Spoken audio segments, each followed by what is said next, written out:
The David Pakman Show at davidpakman.com. Welcome to the bonus show. I haven't even had the time this week to talk about this story just because there's been so much breaking news every single day. But former Trump advisor, supporter, evangelist Roger Stone, who has been indicted, who has been a guest on this program, he is going to have to go to court tomorrow because he made a post critical of the judge who's overseeing his case, which included an image of crosshairs as part of this composite image that he posted. Now, the crosshairs weren't over her head, but there were crosshairs in the image. And now the judge, Amy Berman Jackson, has scheduled a hearing for tomorrow where he is going to be required, or his attorneys are going to be required, to argue why should she not alter the gag order that she has imposed or reconsider bail? Because remember, Roger Stone, one of the big glaring, what am I trying to say here? The glaring hypocrisies of our justice system were exposed through the arrest of Roger Stone, in that he has been arrested for really serious crimes and indicted for really serious high-level crimes. And he was out on bail without paying anything on personal recognizance. And a lot of criminal defense attorneys and state public defenders who work with sort of lower level criminals who sometimes are not rich and white like Roger Stone said, I have criminals who have to sit in jail because they can't afford, a $2,000 bail. And Roger Stone, who's involved in high level criminality connected to the presidency, gets out on personal recognizance. That was one story. That may be revoked. That bail may be revoked as a result of this post that Roger Stone made. It criticized the judge. It said show trial. It had this crosshairs element, which is not crazy to say, implies at least the possibility of violence being done by someone, Stone's followers potentially, against the judge. And the Instagram post was since deleted, and Stone's attorneys submitted documents of apology to the judge. The judge is still considering modifying the gag order and also considering revoking Roger Stone's bail. It seems that there's this common theme within the indicted Trump people where they seem to be unable or unwilling to just abide by the sort of normal behavior that people abide by when they are involved in criminal proceedings against them. Paul Manafort, you might recall, Trump's former campaign chairman, who is potentially spending the rest of his life in prison. Mueller is now recommending 19 to 24 years, and he is in his 70s, I believe, or 70 maybe. He made a plea deal with prosecutors. And when you make a plea deal, you get a lighter sentence, but you give the truth. You tell the truth about whatever investigators, prosecutors ask you about. He lied multiple times, and then he ended up losing the benefit of that plea agreement, and now potentially will get 24 years in prison. Most people who make plea agreements sort of abide by them and do their part. In this case, it would have been just telling the truth to prosecutors. Not Paul Manafort. In this case, Roger Stone gets arrested, indicted, has the privilege as a rich white dude who has really good and expensive lawyers of being released without having to pay anything on personal recognizance, and then publishes an Instagram image calling the case against him a show trial and ridiculing / targeting the judge in the case with a literal crosshairs image on what he posts. And now he's going to be back in and maybe is going to have his bail revoked. So what I'm wondering is, number one, it would be amazing to see Roger Stone thrown in jail until his trial. I think it's pretty unlikely. But number two, if indeed someone like Donald Trump Jr. ends up indicted as part of this thing, I can't imagine that Donald Trump is going to be able to resist doing all of the wrong things that you're never supposed to do when it comes to being under indictment and part of a criminal proceeding. And that could, as much of what we've seen so far, it's the lack of self-control in many cases that has led to worse problems for Trump and people in his circle.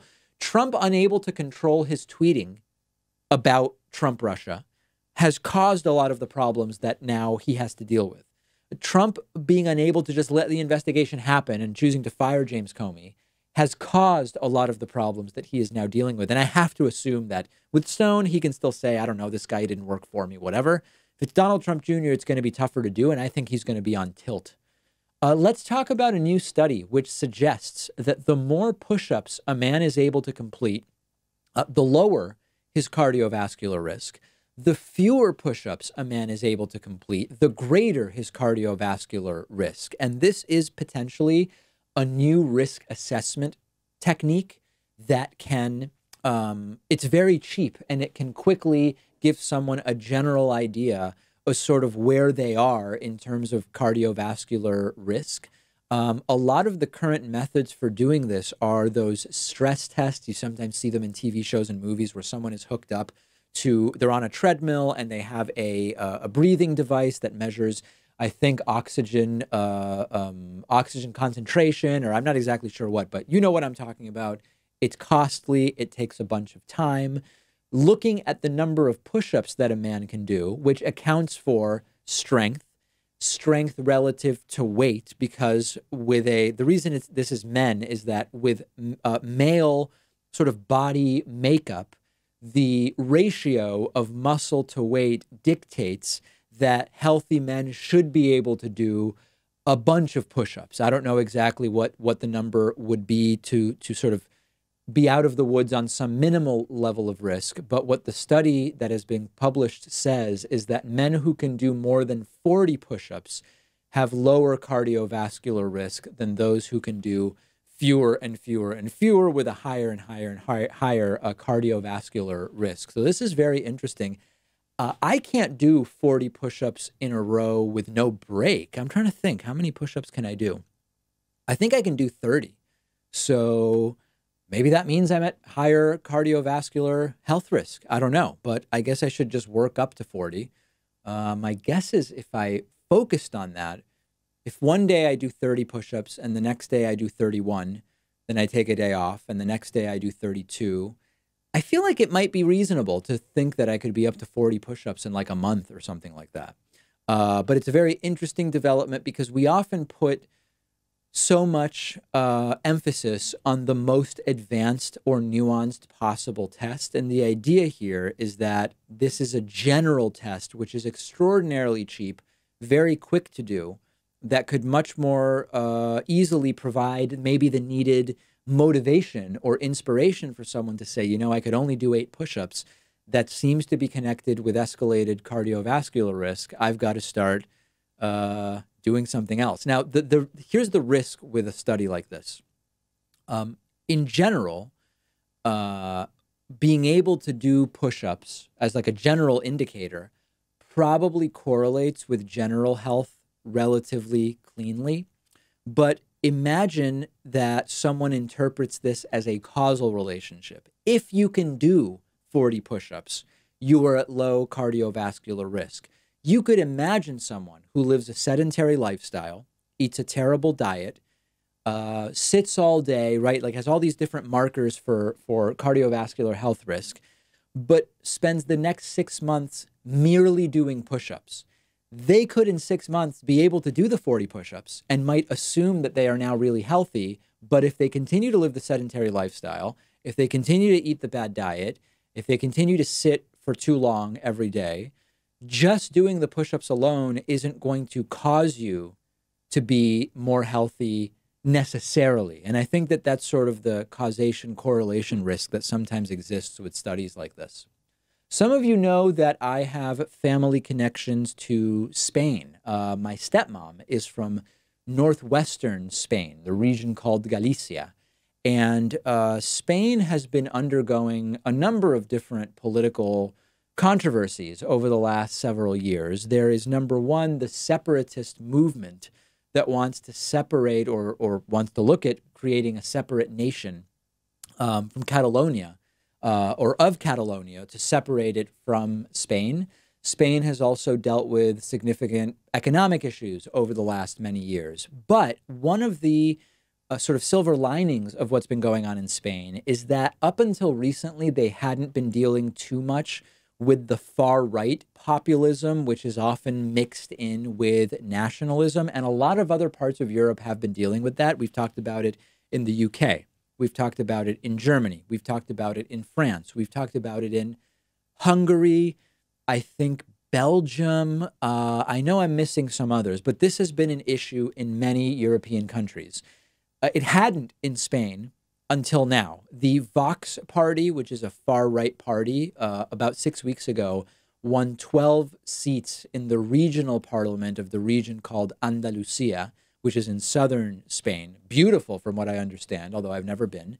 This is the first time that a far-right party has entered mainstream Spanish politics since the late 70s, which was at the end of a decades-long dictatorship. And Vox will now share power in the Andalusian region with two other parties. So this is a concern. And I'm hopeful that, we see this trend in a lot of places, which is that when you see economic problems or when you see real or apparent increases in immigration, you tend to also see on a couple of year delay the increased support of more right-wing parties. And that may be what's going on in Spain. I hope that it goes in a different direction. But as I mentioned, there have been some pretty significant economic problems in Spain, and we are going to add it to the list. It's yet another country now on the list of European countries that are dealing with this rise in far-right populism / nationalism. I have another you might remember in September, I had a project that I did in France at the university level in France, working on new media sort of entrepreneurship stuff. I have another project coming up in Europe that is a little more political in nature than just independent media, which was relatively nonpartisan. And it sort of relates indirectly to some of these political shifts that we're seeing in some countries in Europe. So I'll tell you about that soon. That's it for today. New show, new bonus show tomorrow. The David Pakman Show at davidpakman.com.